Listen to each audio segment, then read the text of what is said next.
I think 30 max. 30 max。先有咪皮卡丘嘛？好錯喲，50 Hello， 大家好，我是小安，我是 Casper， 欢迎回到这个频道。近期呢，在荷兰有一个让全球宝可梦迷为之疯狂的活动，那就是梵谷美术馆与宝可梦的联名限时展。那这个展览呢是个超级有趣的组合，我们可以看到梵谷名画戴灰毡帽的自画像，但主角呢是从梵谷换成了超级可爱的皮卡丘，以及其他不同的宝可梦。而且不仅仅是画展哦，你还有机会入手一堆令人疯狂的联名纪念品。那这次呢，我们也目击到了黄牛，也目睹他们呢在出口要跟我们收购我们买的宝可梦纪念品，可想而知这一次的联名商品展有多么的抢手了。那这次影片呢，我们会分为以下8个部分，欢迎拉到对应的时间轴观看。那话不多说，让我们开始吧。今年呢是梵谷美术馆成立第50周年，那位于荷兰的阿姆斯特丹博物馆广场，主要呢是收藏荷兰著名的画家梵谷的作品。那其馆藏呢，梵谷的作品其实是数量世界上最多的。那第2多则是在荷兰的库勒穆勒博物馆。那大家呢，如果想要看库勒穆勒博物馆的话，那欢迎在这个影片的下方留言，我们会再考虑看看是不是要去，然后拍给大家看。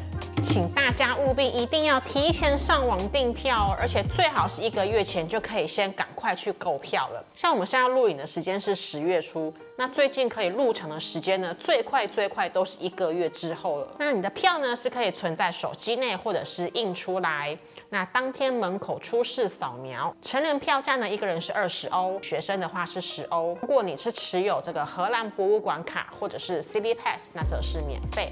不过一样还是要提前先上网预定时间哦。详细的购票网站连结我们也会贴在资讯栏，大家可以前往观看。那美术馆的开放时间呢是早上的9点到晚上6点，其中宝可梦的展期呢是从9月28号一直到明年的1月7号。如果你是为了宝可梦联名纪念品的话，那请你务必入馆时间一定要选在早上的9点。我们也建议啊，在30分钟前就可以先到美术馆前排队了，因为人潮真的非常众多。加上宝可梦的商品是限量的，晚了就没了，先抢先赢。那在美术馆的附近啊，有电车站跟地铁站，而且一出站呢，你就可以看到梵谷美术馆的指示牌。因为毕竟它是一个超级知名的地标，所以其实你不用担心会迷路。那我们也会把 Google Map 的连结放在资讯栏。如果你是为了购买宝可梦纪念品的话呢，接下来我们就要提供最佳的路线。当你一入馆之后啊，走下楼梯会到负1楼。如果你身上有带背包的话，你就必须要放在前面的免费的柜子，不然你没办法进展区。那接下来再往左转，会有一个手扶梯可以上到0楼，再往左边看就可以看到宝可梦纪念品商店啦。当你买完你的想要买的宝可梦纪念品之后呢，再请你把你的战利品放回刚刚大厅旁边的柜子内，接着呢再到主要的柜台去拿你的宝可梦问卷。这边要注意哦，就是你一个人只能够拿1张问卷加上1支铅笔。上面问卷的问题呢，其实并不是只有宝可梦展相关的，有几题其实是你看完旁边梵谷的展览之后才能够找到答案。比如说，他会问你在这个美术馆里面总共展出多少梵谷的自画像。那其实我们并不想透露所有的题目跟答案，不然就失去了自己找答案的乐趣了。但是你也不用担心，因为我们还是会把这个问卷的问题还有这个相对应的答案放在这个影片的最后面。有需要的人呢，可以自己拉到这个影片的最后面看。它的时间轴是在这边。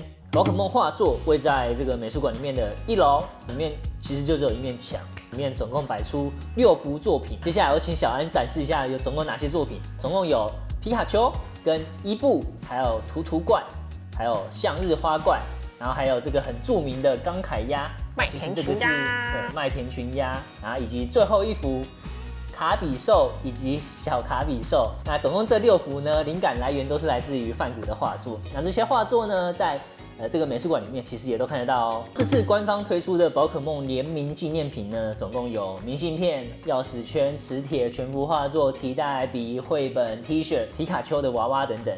但是呢，在开展的第1天就几乎全部都被抢光了，因为在当天呢，其实并没有限制购买的数量。你可以看到有一大堆人在疯狂的抢购。之后呢，官方就每天陆续的补一些既有的库存在这个商店里面。再加上第1天之后呢，就官方有加上一个限制哦，就是每个不同的品项啊，每一个人都只能限购一样。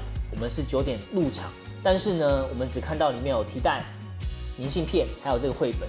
那我个人是超级喜欢这个皮卡丘的这个提袋，真的，我也是。我觉得想要背这个，应该比Chanel包还要值钱吧？那也欢迎有想要Chanel包换这个皮带的，就是联络我们。据官方的说法呢，在这个10月中之后，美术馆会陆续的补货。意思是你看到这个影片的时候啊，其实美术馆应该已经补完货了吧？也祝福想要去的朋友，或是即将前往的朋友，买得到你想要买的纪念品。也因为这一次宝可梦的商品供不应求的关系，所以不少的拍卖网站已经有人用高价转售或者是代购这些商品了，价钱呢都是2、3倍的起跳。那除了这些官方纪念品店的商品之外啊，任何进场的游客，只要你完成了宝可梦问卷，在出场的时候呢，也就可以拿到这一张免费的宝可梦卡牌。那上面也就是印有了戴灰毡帽的皮卡丘，你知道吗？在第1天，这张免费的卡在网络上的价格竟然炒到了上万元，而且还有不少的黄牛直接是在出场处拿现金跟你喊价哎。那我们当天拿完卡之后啊，一出来就看到有很多的黄牛守在门口等，而且还跟我们招手要购买这一张卡。当然我们是不会想要卖这一张卡啊，因为宝可梦这么可爱。而且看到它就可以想起我们的童年，以及现在我们来到美术馆看梵谷作品的这一段旅程。而且啊，说不定在50年之后，这张卡片可以换一张去火星的机票哦。以上呢是宝可梦相关的内容，但也千万不要只是为了宝可梦去梵谷美术馆。在馆内呢，欣赏梵谷的原作，还有观察每个时期梵谷画风的一个转变，这才是重中之重。整个美术馆呢，共有5层楼，在里面呢，你可以看到一系列的梵谷自画像，各个时期的油画、素描作品，以及收藏部分19世纪其他画家的作品，像是高更以及贝纳。里面也有一个展厅呢，是有免费提供向日葵空白画，你可以自行的上色并拿回家做纪念，很适合爸爸妈妈带小朋友一起来。那除了静态的展览外，里面也有咖啡厅、餐厅、梵谷纪念品商店等等。当天我们也在馆内租了中文导览机。花费呢，一个人是3.5欧，他会跟你解析每幅画作梵谷的背后故事，那我们是非常的推荐。其中让我印象很深刻、很有感触的是，梵谷之所以成名，以及这一座梵谷美术馆的成立始末。梵谷与他的弟弟蒂欧的感情非常好嘛。那梵谷之所以能画画，也是因为有弟弟他在背后资金上的一个支援。在博物馆里，你可以看到当初梵谷与弟弟蒂欧的手稿书信，以及说明梵谷死后，弟弟蒂欧与他的妻子乔安娜一生致力于推广梵谷，不断地举办梵谷的画展，甚至是蒂欧、乔安娜死后，他们的儿子小 Vincent 也继续守着梵谷的画作。也因为小 Vincent 一幅画也没有出售，所以呢，他的伯父也就是 Vincent 的作品大半得以留在荷兰内。最后呢，荷兰政府出面以600万的美金超低价的向小 Vincent 买下整批的梵谷油画以及素描，但条件是要成立梵谷基金会，同时呢，也要在阿姆斯特丹盖一座梵谷美术馆，以资保管展出。我记得一开始我们认识到梵谷，好像是从以前的美术课本中有看到他的一个作品。然后那个时候呢，我们也只知道梵谷精神上面出了问题，所以把自己的耳朵给割掉。但这次看完了这个展览，我才了解到，其实他的生平故事真的是充满了戏剧性。一生相当坎坷的他，但百折不挠。他透过了画笔，表达了孤独、痛苦还有情感。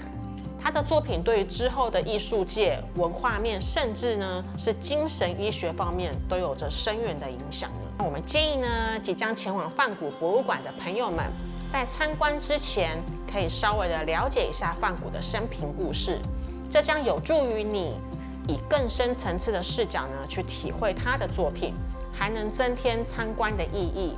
这里我们推荐大家可以去听由蒋勋主讲的《拥抱梵谷》。里面呢，蒋勋老师会介绍梵谷的一生，或是收听 iArt 听艺术这个 podcast，是由来自在香港的台湾人 Anne 所解说的梵谷的故事。我们也会将连结放置描述栏内，有兴趣的朋友呢可自行点阅。没有计划前往荷兰的朋友呢也没有关系，博物馆很贴心，有4K 画质的 YouTube 导览影片。那官网也有展示画作的高清扫描图档，提供免费下载哦。如果到荷兰，请务必安排梵谷美术馆在你的行程中，它真的是一个很值得你待上半天的地方。也希望大家呢不要把梵谷宝可梦的联名商品转卖给黄牛，他们也只会用更高的高价转手你的商品。如果大家想看荷兰的其他景点，也欢迎在底下留言，并且欢迎你订阅这个频道，继续关注我们的旅程。那我们下支影片见喽，拜拜，拜拜。